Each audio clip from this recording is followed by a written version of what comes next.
Tá pensando em reformar? Então corre para a Telha Norte mais próxima ou acesse telhanorte.com.br. Você vai encontrar tudo o que precisa com os melhores preços. E esse mês ainda tem o Cash Telha, que é o cashback da Telha Norte. A cada R$1.000 em compras, você ganha um bônus de R$100 para usar numa próxima compra, tanto nas lojas quanto no site. Dentro de mim, eu continuava tendo a esperança de engravidar. Um dia cheguei para o Lucas e falei para a gente tentar mais uma vez, mas ele disse que não, pois estávamos dando murro em ponta de faca e esse era um sinal de Deus para seguirmos um outro caminho que foi o da adoção. No Amar Especial Mês das Mães de hoje, vamos conversar com a Carol Haddad, que com seu marido Lucas realizaram o sonho de serem pais após adotar o Tendai, um garotinho africano nascido no Malawi. Ela vai contar toda essa linda trajetória na maternidade e os percalços que enfrentou nos processos de adoção. Tudo bom, Carol? Tudo bem. Então você estava aí falando e eu já comecei a me emocionar. Imagino, porque a tua história é muito linda mesmo, né? Vamos lá. Em 2017, você já pensava em ser mãe. Engravidou no começo de 2018. Isso. Só que depois de 3 meses você acabou perdendo o bebê. Como é que foi esse momento? Foi uma das piores dores da minha vida, porque nós começamos as tentativas e logo na sequência já engravidamos. 1 mês e meio depois que eu comecei a tentar, parei anticoncepcional, já engravidei. Então foi uma alegria, né? Porque eu tinha muito esse sonho de ser mãe e tal. E estava indo tudo bem na gestação, estava todo mundo muito feliz, era a primeira criança da minha família. E de repente, do nada, sem passar mal, sem acontecer nenhum imprevisto, eu simplesmente tive essa perda. Foi bem dolorido, foi assim uma frustração, um misto de aquela sensação de incapacidade, Imagina. Sabe? E aí você continuou buscando vários tratamentos para tentar engravidar, só que o teu sonho foi interrompido por um diagnóstico, Carol. O que aconteceu? Eu comecei a fazer as tentativas, né? Comecei a fazer estimulação de ovulação, com medicações.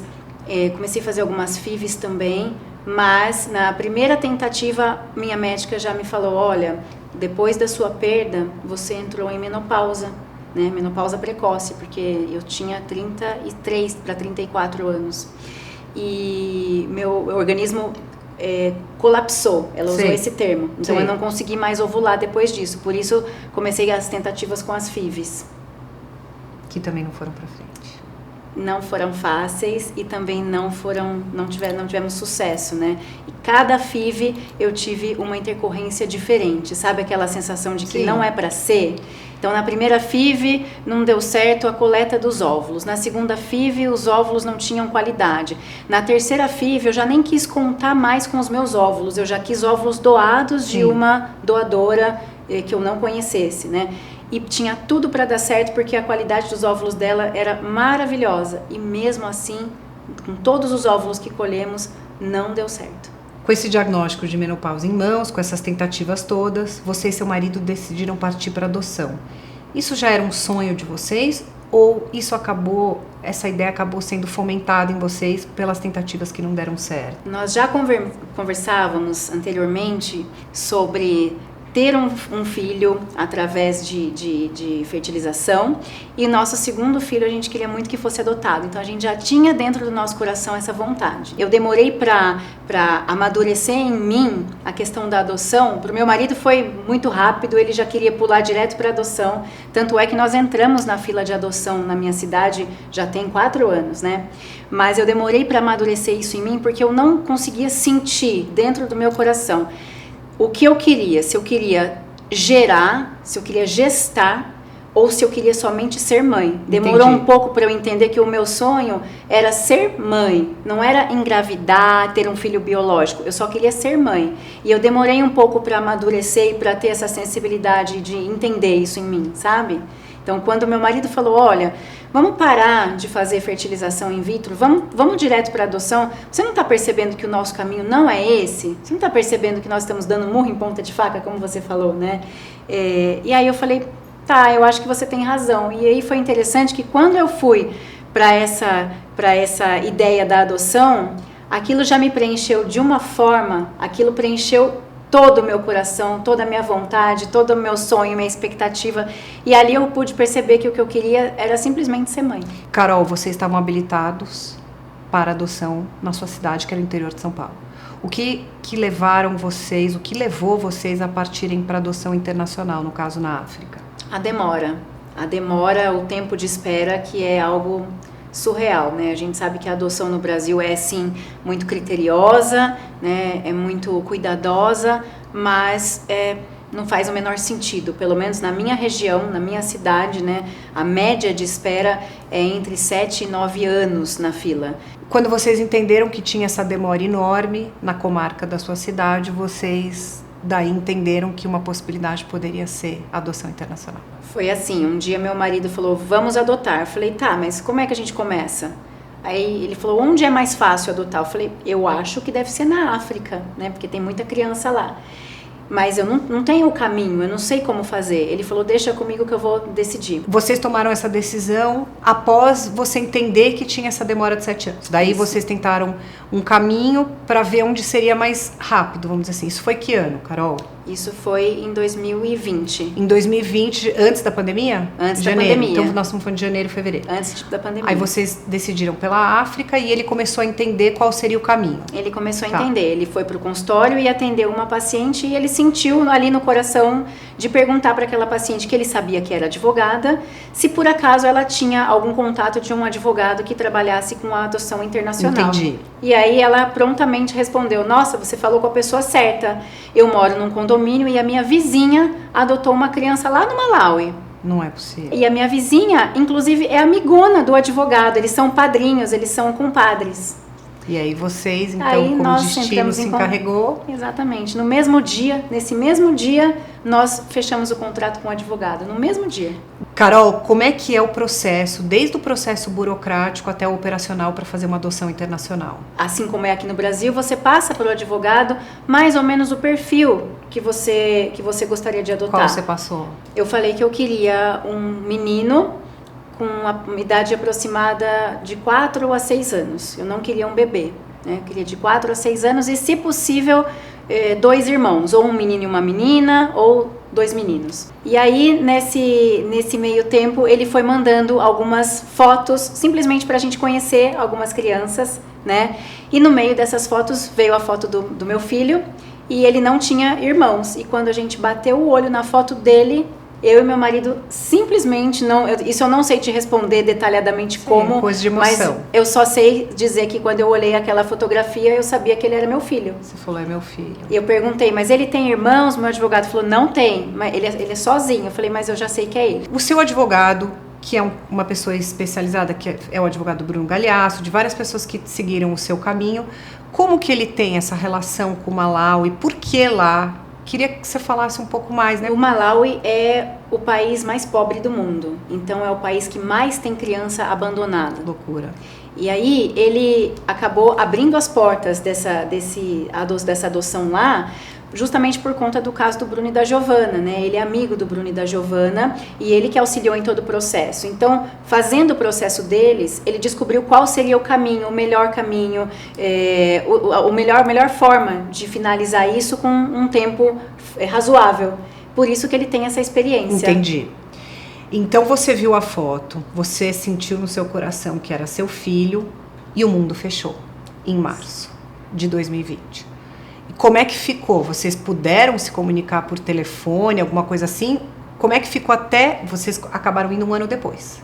Nós fomos só no final de 2020, em dezembro de 2020. Tá. Ficamos o ano inteiro então, esperando. Como é que foi? Não pudemos fazer contato com ele, porque até que você conheça a criança e saiba que é ela, eles não permitem que você fique fazendo contato, até para não criar nenhuma expectativa. Né, para aquela criança. E também tem uma outra questão. Lá eles não têm muita tecnologia, não tem banda larga, não tem muita internet. Então, para a gente fazer uma ligação de vídeo, por exemplo, tinha que ser um evento combinado meses antes. Mas uma curiosidade, como é que elas vivem no Malawi? Né? Extrema pobreza, tem orfanatos, como é que as mães imaginam que entreguem, por motivo X ou Y, que não vem ao caso, mas como é que elas vivem? Como é a vida dessas crianças até que encontrem uma ponta, um lar, né?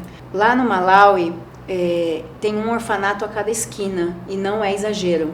É verdade, tem muitos orfanatos, tem muitas crianças abandonadas. Cada orfanato tem uma realidade, cada orfanato tem algum órgão que É subsidiado pelo governo, isso? Alguns sim, e alguns pela igreja, alguns por empresas, doações. Então, cada orfanato tem uma realidade, né? Eu sei falar sobre o orfanato que meu filho vivia. Ele vivia em subcondições, não tinha água potável para beber, não tinha água para tomar banho, não tinha banheiro, não tinha energia elétrica. Então, assim, são condições... Não tinha água para tomar banho, eles tomam como? Eles umedeciam um lencinho e passavam pelo corpo. Meu Deus. A água que eles bebiam não era assim um copo de água, era um dedinho de água e uma água turva. Tanto que as crianças são desidratadas, né? O meu filho, só para vocês terem ideia, vai fazer 2 meses que ele tá conosco, né? Ele ainda é muito deslumbrado com água. Então, ele entra embaixo do chuveiro, ele fecha o olhinho, assim, enquanto a água cai nele. Ele abre a torneira, fica vendo a água cair. Ele toma muita água, porque ele ainda não se acostumou. Tomar água é um evento. Ele adora encher o copo de água limpinha e tomar tudo. Carol, então você me contou que você voltou no final de dezembro, mesmo assim no meio da pandemia, porque acho que foi um hiato entre abrir e fechar, né, que você conseguiu, porque a África foi um dos últimos países a abrir. Eu fui para lá em dezembro de 2020, fiquei 1 mês lá e tive que voltar sem ele. Por quê? Porque nós fomos para lá para conhecê-lo. E para dar entrada no processo, você tem que ir para lá. Você já sabia que você não ia voltar com ele? Já sabia, né? Então, voltando ao passo a passo, a gente conhece a nossa criança, agenda uma viagem para lá, vai conhecer a criança, confirma se realmente você quer adotar aquela criança. E aí, além de ter esse advogado aqui do Brasil que faz toda essa ponte, você tem que contratar um advogado lá no Malawi que vai fazer o seu processo lá, né? E vai fazer a sua audiência com o juiz lá. Como é que foi esse contato? Você falou que você ficou 1 mês com ele. E aí, que língua vocês falaram? Lá essa criança já tem o conhecimento que vocês poderiam ser possíveis pais? Como é esse momento? Ele foi previamente avisado que um casal do Brasil iria lá para conhecê-lo, porque estava disposto ou interessado em adotá-lo. E aí? Então, ele sendo uma criança maiorzinha, né? Ele já tinha um entendimento, percepção. já tinha 5 anos naquela época, ele já sabia, já tinha ali, você percebia que ele estava extremamente tenso, com medo de errar, com medo de fazer qualquer coisa que causasse alguma desaprovação, sabe? O nosso encontro foi lindo, muito lindo. A gente teve uma conexão que foi inexplicável. Meu marido, assim, a primeira vez que o viu e que pegou ele no colo, só chorava. E ele fala que ele sentiu que ele reencontrou o Tendai, que era como se ele tivesse passado a vida toda buscando alguma coisa, e naquele momento, aquele abraço ali, ele tinha encontrado o Tendai. E comigo foi a mesma coisa, foi uma emoção assim, ele ficou muito grudado em mim logo que me conheceu. Que língua vocês falavam? A do amor. Do amor. Porque tchitcheu, ele né? não falava, ele não fala português, a gente não falava tchitcheu, a gente não sabia nenhuma palavra. Hoje a gente, né, sabe se virar, mas a gente não sabia nada. Então a gente falava em português, ele respondia com a cabecinha. Ele era muito tímido, ele estava ali com medo de errar, ele demorou 2 dias para falar uma palavra, 2 dias. Depois ele começou a conversar, já começou a demonstrar carinho e foi demais. Vocês sabiam que vocês tinham esse período de início e término, 1 mês? Nós sabíamos, já tinha data para voltar. Nossa. E aí? E a gente sabia que assim, a gente ia ter que se despedir dele, e a nossa grande preocupação era se despedir voltar, né? e deixar ele seguro de que nós iríamos voltar. Nesse hiato daí de 1 ano depois, vocês podem prover mantimentos, tal, vocês puderam? Pudemos mensalmente mandar dinheiro para lá, para que eles comprassem o básico, né? Sei. Alimento, como eram muitas crianças, né? Então a gente mandava dinheiro pelo menos para ter comida. Sei. Pelo menos para ter comida, porque quando nós fomos lá, nós vimos que não tinha todos os dias. Carol, então passou 1 ano. Você foi em dezembro, ficou 1 mês, passou 2021 inteiro. 2021 inteiro. Sem você ter contato, que você falou que não podia. Sem ter contato. A gente teve apenas contato através do advogado. Através do advogado, e 2 vezes nós pudemos vê-lo pelo celular. Porque nós avisamos, olha, nós vamos mandar dinheiro para vocês vão comprar a internet e pegar um celular, no dia tal nós vamos fazer uma chamada de vídeo, então nós conseguimos vê-lo. E ele chegou a pegar, como é que estava a situação da Covid lá? Porque a África foi o último país a se vacinar, né? Foi o último país e mesmo assim, mesmo tendo vacina disponível, as pessoas não têm a cultura da vacinação. Então, por exemplo, no orfanato dele, ninguém foi se vacinar. Ele não estava vacinado? Não, eles não têm essa cultura. Quando a gente pergunta, por que vocês não se vacinaram? Ah, nós morremos de diarreia, nós morremos de gripe, a Covid é só mais um. Quando reabriu a fronteira, você e seu marido foram lá? Nós fomos em março. Então, como é que foi? Nós estávamos assim... Ansiosos. Agoniados, sim. Mais do que ansiosos, né? 1 ano e pouco esperando o nosso filho, sabendo que ele já era nosso filho e sabendo que ele vivia naquelas condições, então a gente estava agoniado. Tivemos tempo para fazer o quartinho dele e tal, mas assim, quando nós chegamos lá, foi assim um misto de nervoso, de um alívio que tomou conta de nós, assim. Você tem vídeo da sua chegada lá e ele correndo para vocês? Assim, aquele primeiro encontro? Tenho. Como é que foi? Tenho. Me descreve, descreve o filme, assim, aconteceu. Você chegou, pegou o carro, foi no aeroporto, chegou. Me fala exatamente esse momento desse primeiro reencontro. Nós estávamos na capital do Malau e fomos de van até o abrigo dele, que era 2h30 da capital. De terra, Estrada de terra, exatamente. E aí chegamos lá, as crianças já estavam todas lá no pátio esperando a nossa chegada. Eu fico pensando nessas outras crianças que não tiveram essa sorte. Ai, né? não. Meu Deus do céu. Não, essa parte é complicada. Muito difícil. E você sabe o que é mais interessante? A gente fica pensando, poxa, mas e as outras crianças, né? Eu fiquei esperando muito isso lá. Será que as crianças não vão chegar e falar, me adota também, me leva embora também? Não. Engraçado isso da criança lá. Eles viam a situação do Tendai e eles ficavam gritando Tendai, Tendai. Ai, meu Deus, felizes, vibrando pelo amiguinho, sabe? Vibrando que o Tendai tinha sido adotado. Então me conta, você pegou a van, eu quero saber a hora que você desceu, que vocês se olharam. Nós descemos da van, eu e meu marido, e todas as crianças estavam lá gritando no pátio, e as cuidadoras e o diretor do orfanato, e a gente olhou e cadê o Tendai? Tava escondidinho lá dentro, perto do quartinho dele, porque ele estava muito inseguro, ele estava com medo. Mas sabia que vocês chegariam naquele dia. Ele sabia que a gente chegaria, mas ele estava com medo, né? Vai saber o que se passava na cabecinha dele. Acho que ele pensou, será que eles vêm pra cá de novo e vão embora de novo? Vão passar mais 1 ano fora? Mas ele, então, na compreensão dele, ele entendeu que foi pela pandemia. Chegaram a falar isso? Não, falam, mas na cabecinha dele ele não entendeu. Entendi. Ele não entendeu. Uma coisa talvez pra você explicar agora, com calma, né? Agora que ele tá falando um pouquinho melhor, a gente vai conseguir, né, fazê-lo entender. Então, aí uma das cuidadoras foi buscá-lo lá dentro e ele veio todo tímido, todo assim, sabe, andando devagarzinho, olhando dentro do nosso olho pra ver, deixa eu ver se eu posso confiar neles mesmo, sabe? E aí meu marido não aguentou esperar ele vir, saiu correndo, pegou ele no colo. Aí a hora que o Lucas pegou ele no colo, ele já abriu um sorrisão aqui até a orelha. Tem isso em vídeo? Tem. Ai, quero ver, que amor. E aí abraçou a gente, aí já veio pro meu colo, aí foi aquela choradeira só, né?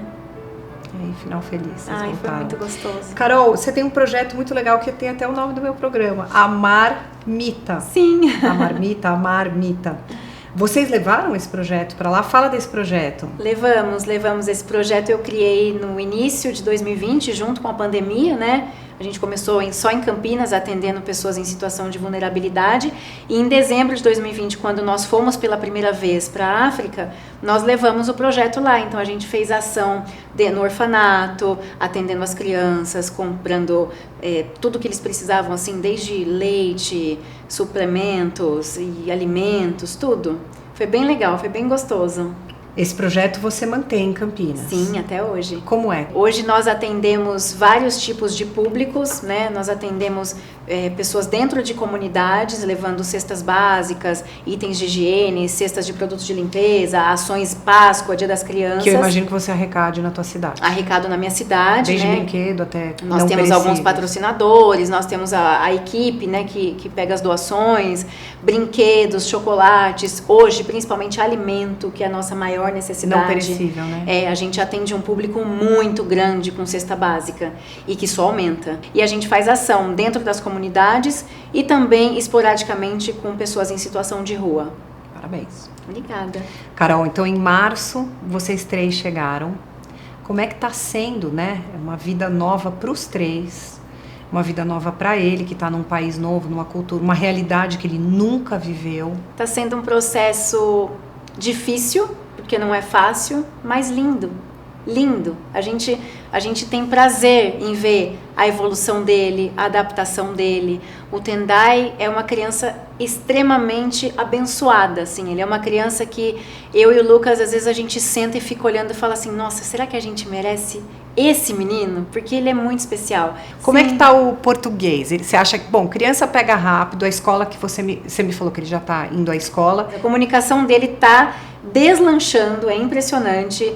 A cada dia ele tem um vocabulário maior, fala mais palavras, se comunica, assim. Gente, que delícia. Perguntei como é que foi sua chegada lá. Uhum. Como é que foi a chegada, assim, desde o avião. Quando nós chegamos aqui no aeroporto em São Paulo, toda a minha família estava no aeroporto, toda. Meus pais, meus tios, meus sogros, meus cunhados, todo mundo. Tem vídeo também. Todo mundo estava lá para nos receber. Eu acho que assim, ó, de todos os momentos que nós passamos juntos, eu, Lucas e Tendai, esse foi o momento mais emocionante, porque nós estávamos chegando no nosso país e a nossa família estava lá para receber o nosso filho, sabe? Era o primeiro neto, era o primeiro sobrinho, era o primeiro tudo. E estava todo mundo muito, muito emocionado. Então, essa cena eu nunca vou esquecer, nunca. E acho que ele também não. E assim, a partir dali, esses laços com a nossa família só ficam mais fortes. Como é bonito a gente perceber a criança evoluindo porque se sente amada, né? A gente sente muito isso lá em casa. Quanto mais o Tendai percebe que ele tem a família toda para contar, todo mundo mimando, todo mundo agradando ele, dando muito carinho, a gente percebe a evolução dele, assim, em tudo. É para escrever, para falar, para aprender as pequenas coisas ali da rotina, ele aprende com muita facilidade, porque tem sempre alguém ali, sabe, dando tudo que ele precisa, o que qualquer criança precisa, né? Carinho, atenção, amor. Nossa, Carol, que linda a tua história. Poderia ficar horas conversando. Queria muito que você tivesse trazido ele.